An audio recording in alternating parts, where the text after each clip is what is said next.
There's a chapter in my book called Don't Let Your Children Do Anything That Makes You Dislike Them. And I'm pretty happy about this chapter, although I suspect it'll be rather controversial. And, it's predicated first on the observation that many people hurt their children physically and psychologically. Because everyone gets sentimental about the relationship between parents and children, but that's especially in relationship to themselves, because they think, well, of course I'm going to be a good parent. It's like, it's not so bloody obvious that you're going to be a good parent, and then what I see happening with people who don't know how to discipline their children is that the children run roughshod over them in their, let's call them hierarchical disputes, because children push for position in hierarchy, and they do that behaviorally to sort of feel out the contours of the social structure. So your kid will act perfectly fine at home, let's say, at the dinner table, but then you take them to a stranger's dinner table and all of a sudden they act out. And you think, what's up with you, you little monster?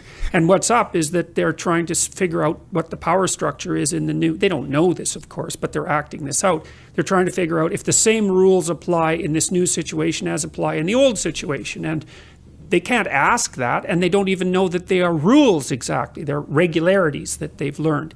And so they'll test, and then you have to show them that, yeah, it's the same here. It's the same in this situation. But lots of parents are very uneasy with disciplining their children, partly because they believe that if you give a child infinite freedom, that's best for them, and that constraints are inappropriate, which is really just, well, I don't know what to say about that, except it's so untrue that it's very difficult to think of anything that's more untrue than that. But also the thing is if you let your children take advantage of you, if you have an ounce of spine and an ounce of aggression, which you do, especially if you don't admit it, then you will take revenge on your children. So if they have a temper tantrum in a grocery store and embarrass you, which a child who's canny can do quite effectively, because you wouldn't let them have that pack of crayons or a chocolate bar. And then, you tell yourself it's okay, and that you still, that really didn't make you that angry, and it's okay, but you're fuming inside. And then you go home, and half an hour later, maybe the child is doing some interesting little bit of work, maybe artwork or something, or does something good and comes up for a reward. It's like the probability that you're going to reward that child properly under those circumstances is zero. You're going to take the opportunity to take your revenge. And if you don't know that, then you're not much of a parent. And so part of the trick with kids is that if your child is doing something that makes you dislike them, that you have to figure out how to stop them from doing that and teach them how to do it properly. And you have to talk to your wife to make sure that you're not being too much of a monster, and the same with her.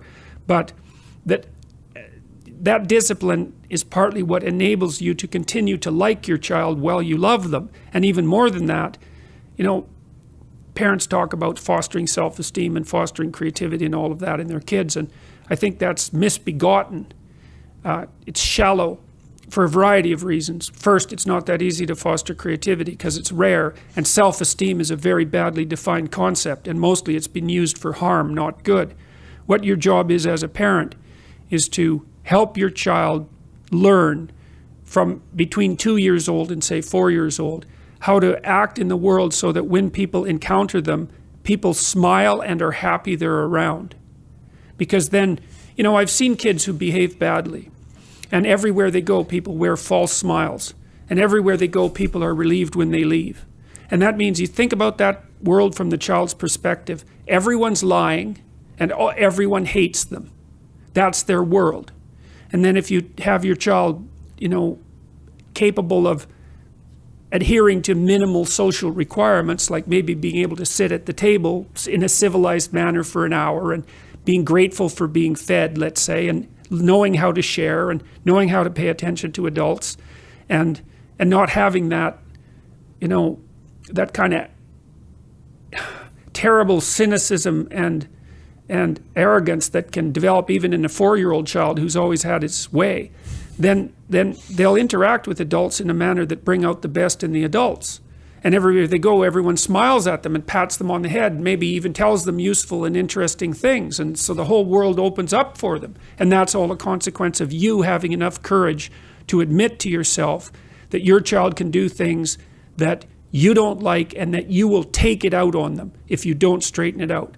And people don't like that idea because they think, well, I'd never do anything. You know, I love my child. I'd never do anything to hurt them. It's like, yeah, God, right.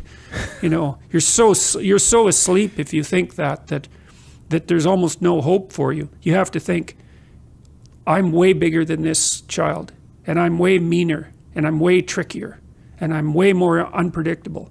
And so I better be very careful in my relationships with this child so that the worst of me doesn't come out. And then that gives you enough intelligence to make a disciplinary framework that's minimal and enforce it properly and carefully. And then you can have an unbelievably good relationship with your kids.